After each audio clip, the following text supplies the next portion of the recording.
Mu Burundi mu Rwanda ingene abantu bari babayeho imbere yuko abakoroni baza, umututsi yari umuntu afise inka nyinshi kandi atunze, bamwita kuri umututsi.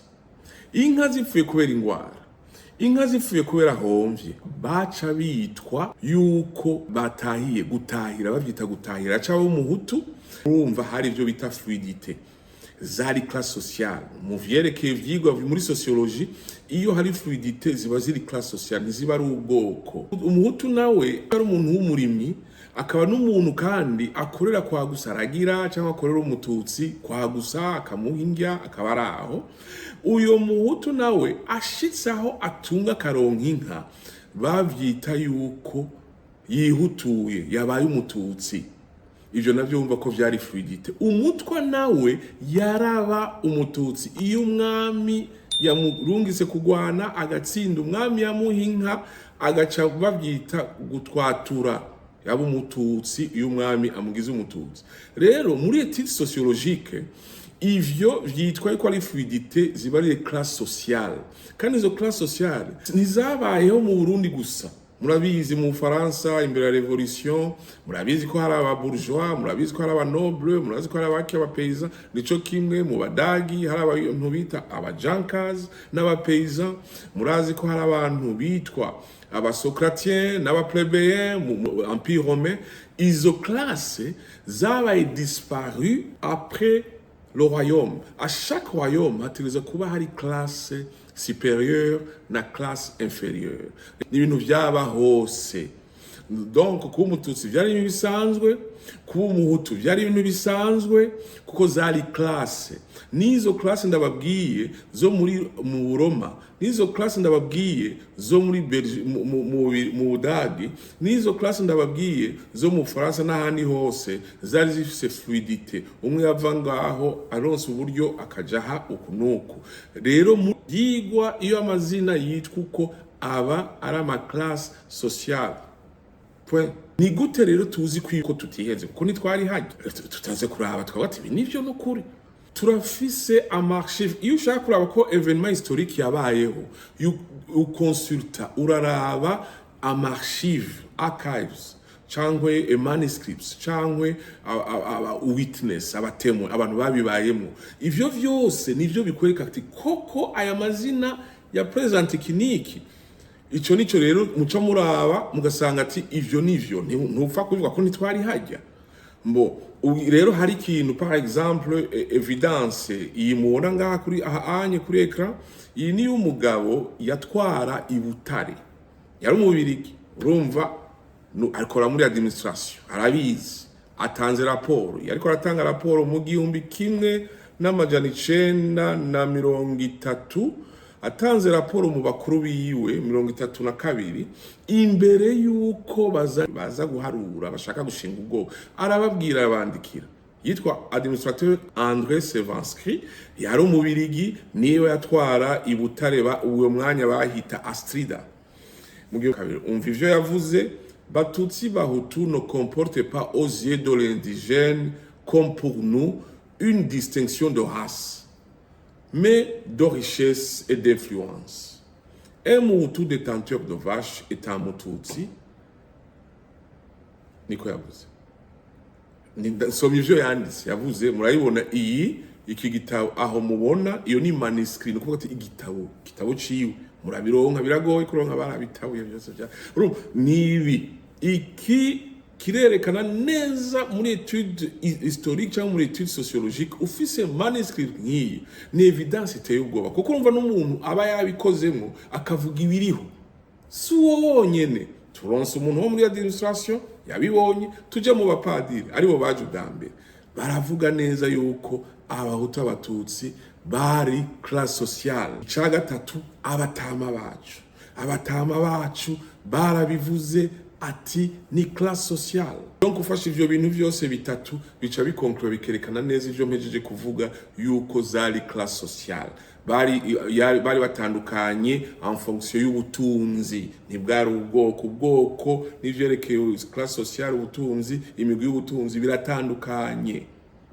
rero mu 1932 bandikiye hari bariko barasaba amaraporo 1000 uyu mwaka nyene umwami w'ububirigi acatanga decret loi kugira ngo bashinge ubwoko baza baraharura mu Rwanda basanze population 1,600,000 basanga inka autour y'amajana 3 baca bakonclure ya ma pourcentage muzi nibiki baca bafatira rero ku bintu bine bikrea ubwoko baca bashinga ubwoko bafatiye kuri ibi bikurikira bavuga bati kugira ngo uw'umututsi utegerezwa kumezira kugira uburebure bungana 1,73 m uduga bavuga rero ko izuru naryo umututsi ategerezwa kuba afise izuru rifise indice nasal ingana na 50 autour ya 50 umuhutu nawe akaba afise izuru ringana na autour ya 60 indice nasal izuru 60 barafata bagapima na hose bagaca créa iyo indice nasal bakoresheje izi materiel mubona ngaha kuna birabavangiye bavuga ati no twajute inka bavuga ati ufise inka 10 zinaduga azoba ari umututsi urima atagira n'inka ari munsi y'izo nka azoba ari umuhutu baca baja muri po urukoba rwirabura n'urw'inzobe umututsi afise inzobe umuhutu yirabura ivyo byose nizo element principaux bashizeho kugira ngo bashinga ubwo bwoko rero unyi turaza kuraba ico science bivuga kuko urumva babushinze barabiye muri izi facteurs nico gituma tuje kwishura we are going to question tuteza kubaza ibi bintu birajanye n'amashuri ibi bintu twemera birajanye n'amashuri birajanye n'ubuhinga so turavye rero iteze tuyige tuyirabe turavye abahinga bavuga ke bwa mbere babigize hariho 35%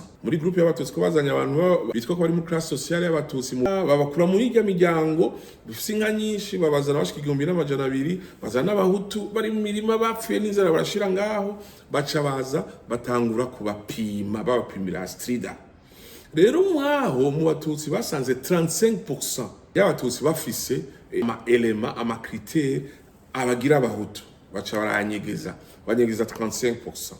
Iyo 35% bayinyegeje abahinga bavuga bati ntibishoboka ntihaba hariho ico bita ethique scientifique bari disqualified ibifise prejudice ibifise ikindi ciyumviro cinyegeje urumva bagize etude itari scientifique etude bigire bonyene kunyegeza ama information muri etude ntibibaho ivyo ntibibaho ntibabakurikije ethique scientifique ntibabakurikije honnêteté kuko tuza gukoresha honnêteté iyo ushaka gushika ku kintu karaba yuko ari cyo urumva babigwize bazi ko bashaka kujustifia ico bifuza ndabibabwira nzobabwira igituma bashatse kubikora muri evidence idéologique ko sino bivugira rimwe vyose nivyoroshe I have to be careful is a very sensitive point kindi rero les chercheurs soulignent qu'il n'est scientifiquement pas concevable de fonder une appartenance ethnique sur le nombre de têtes de bataille possédées.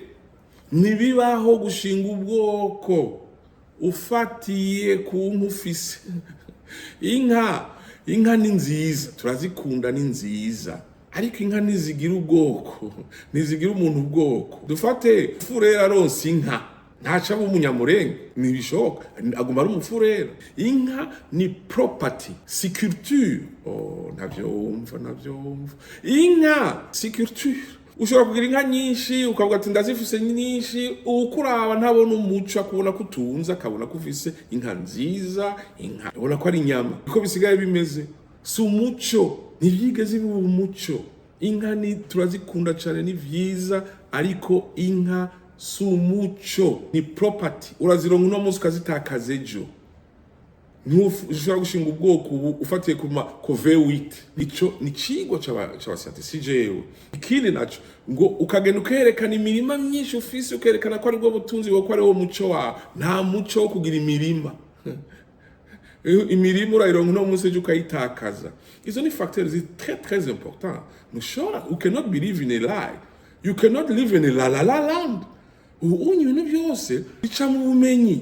question those things through the fire of academics ntushobora just live just like that. Donc ni ikintu gikomeye cyane, rero bagize tuca dutako turavyemera. We are calling to everyone to celebrate truth, especially abantu twemera Imana. Sindi umupasteur, I'm born again, I'm un écrivain, I'm homme d'affaires, I'm panafricaniste, but really umuntu azi personally imukama. You cannot believe on such lies. C'est impossible nibibaho. Hama rero ikindi bavuga bati aucune science sérieuse ne définit une ethnie à partir des seuls caractères physiques.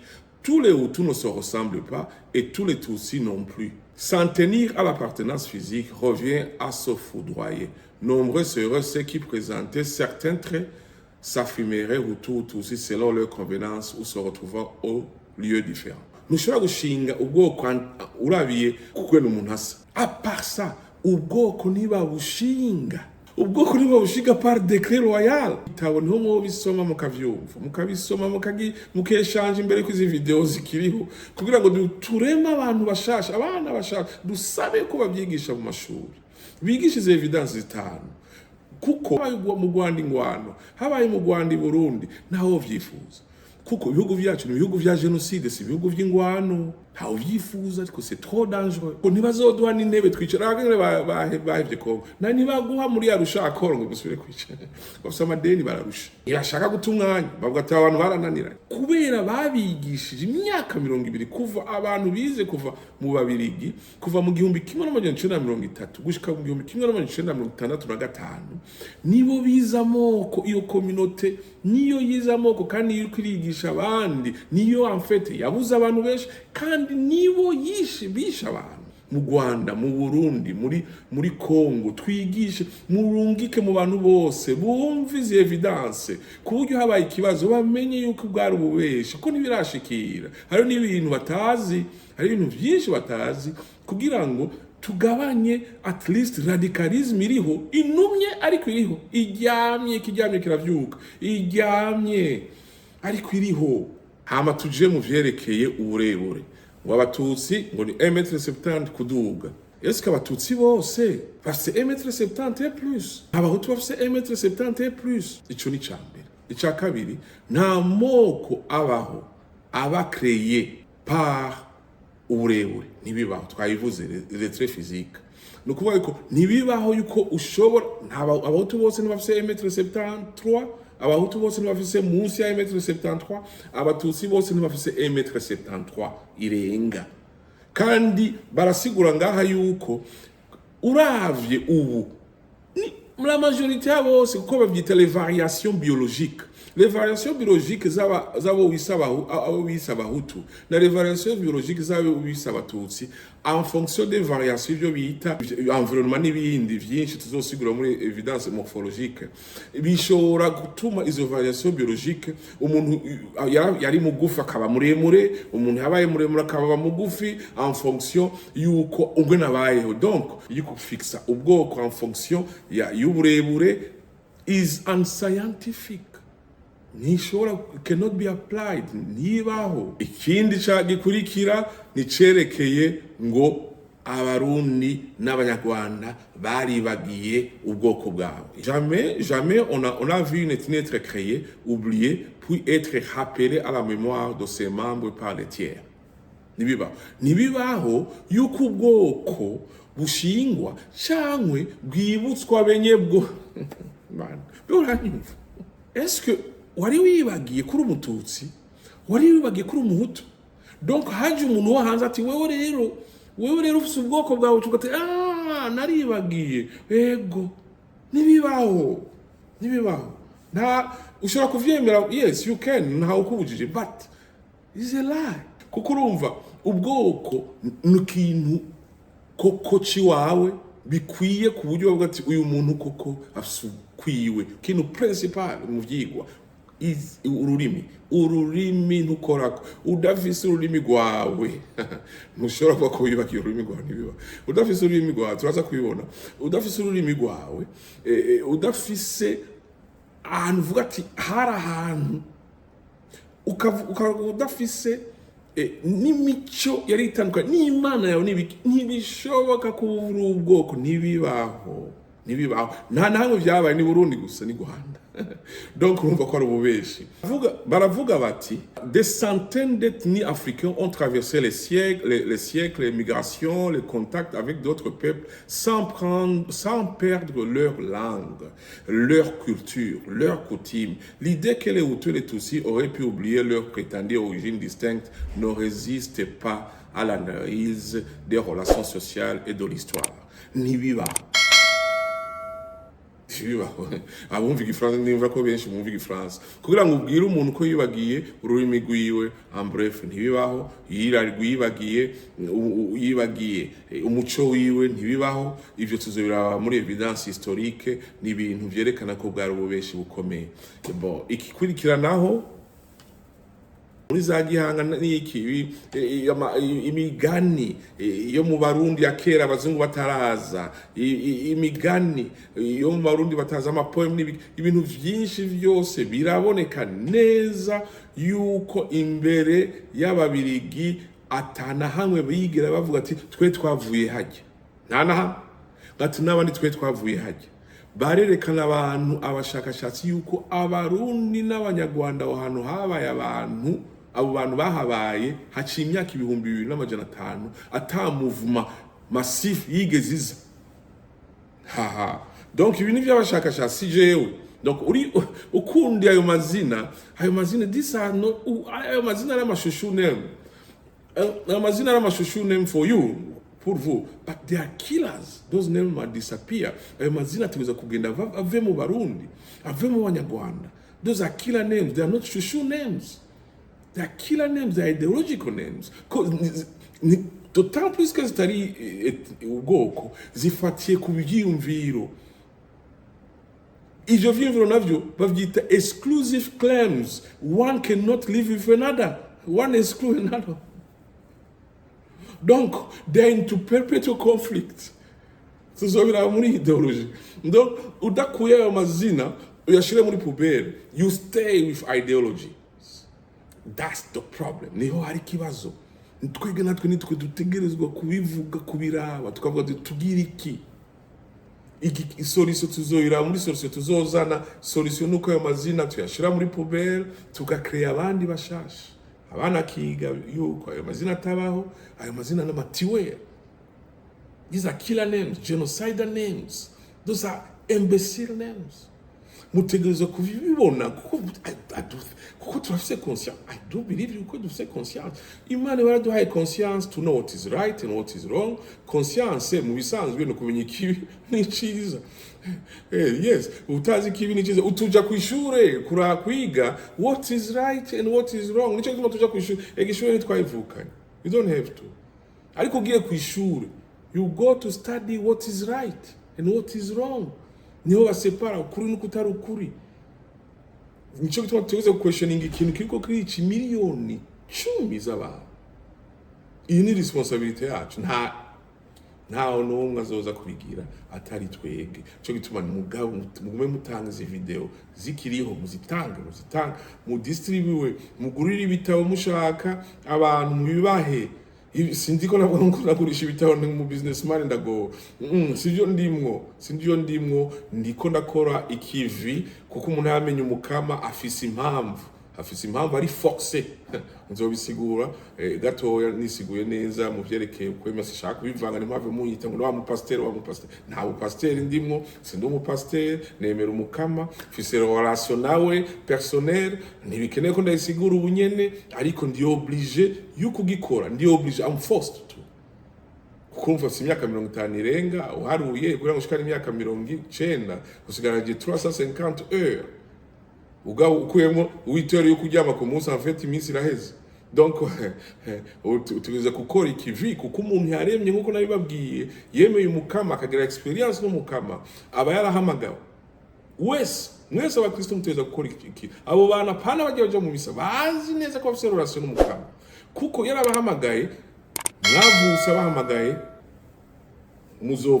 mupfuye azobahamagaye hagati yo kuvuka no gupfa no guhamagagwa gutaha hagati yo guhamagagwa mu kuvuka no gusubira hajya muri bya bitaro wapfuye hagati ari byo bita purpose haribyo bita purpose, haribyo bita umugambi Imana ibaraguhaye. Ntiguhamagara just kugira ngo ugende ugire imidugudu. Abantu basenga, abapasiteri mutegeze kubasigurira abantu, tuzomara abantu. Ubu rero tusigaye turi aba expert turishikanye muri Kongo. Ega tuzobandanya muri Angola, tuzobija gutsahe. You have to use your conscience. If I'm wrong, cyangwa mvuze ikintu kidatomoye, please forgive me, mumbabarire.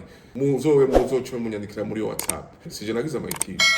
Jewe mushavurira umuntu, ntimushavurire jewe. Nimushavurira aba bagize amayitiri nabo barapfuye, donc kutumwanya gushavura. Nuwumve neza yuko ubu bwoko nambo bufise mu mutima cyane, ati ntunkorere mu buhutu bwanje. Nibwo shaka. Ntunkorere mu bututsi bwanje, nibwo shaka. Donc nushavurire jewe, ushavurira abajya bagize etude bavuga ko atari ivyo nabo barapfuye. Donc ukutumwanya wopfa kumva ukaba humble enough ukumva ukaguma ucuri ntaco ariko ntakiriho. Iyindi archive iri introduction d'identité card en 1935 de Belgium, imurakibona ngaha anye niko nagisoma aha. In 1935, the Belgian colonial administration introduced a national identity card basing on ethnicity. The Banyarwanda who possessed 10 or more cows were registered as Batutsi, whereas those with less were registered as Bahutu, and Batwa were considered not only as those with no cows, but as the pygmy and as those who survived by pottery active ties. Mutavyumva is a problem. It's a big problem. Nico gituma hapfa abantu. Kuko ntushobora kubaza igihugu mu bubeshi. It's very, very dangerous mu bana bacu.